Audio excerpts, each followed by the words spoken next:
Correction de l'exercice 6 sur les angles et les droites parallèles. Nous observons tout d'abord la figure. C'est le conseil que je vous ai souvent donné. Sur cette figure, on vous donne 4 angles et en information, vous n'avez pas grand-chose à propos de ces 4 angles. Les 2 angles, violet et rose, sont alterne-interne, mais je n'ai aucune information sur leur mesure. Je ne sais pas combien ils font. Les 2 autres angles sont des angles droits. Je sais donc qu'ils font 90 degrés. Donc là, j'ai une information sur leur mesure. Pour démontrer que les droites MR et OP sont parallèles, je vais donc utiliser les 2 angles dont j'ai la mesure. Avec les 2 autres, je ne peux rien faire. J'utilise pour cela une propriété de sixième. Quand on a 2 droites perpendiculaires à la même droite, elles sont parallèles entre elles. Ça, c'est le cours. Maintenant, dans mon exercice, il va falloir donner les noms.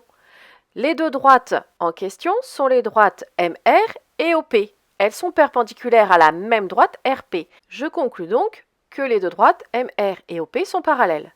Maintenant que je sais que ces 2 droites sont parallèles, j'ai l'information, je viens de le démontrer, donc je le prends comme une information, que les 2 droites sont parallèles. J'ai 2 angles alterne-interne. D'après mon cours, quand j'ai 2 droites parallèles, les 2 angles alterne-internes vont être égaux. Ça va être une conséquence du parallélisme. Je commence donc ma démonstration. Je mets les 4 mots-clés. On a si, alors, donc. Je remplis grâce au cours le si. J'ai 2 droites parallèles coupées par une séquente. Alors, les angles alterne-internes sont égaux. Je fais le lien maintenant entre le si et le on a. Dans le si, je parle de 2 droites. Dans le on a, je nomme ces 2 droites. Les 2 droites en question sont MR et OP. Dans le si, je dis qu'elles sont parallèles. Donc, dans le on a, je vais rajouter le petit symbole parallèle. Dans le si, je dis qu'elles sont coupées par une séquente. Alors, c'est elles qui sont coupées par une séquente. Donc, il faut que je renomme les 2 droites et il faut que je nomme la séquente.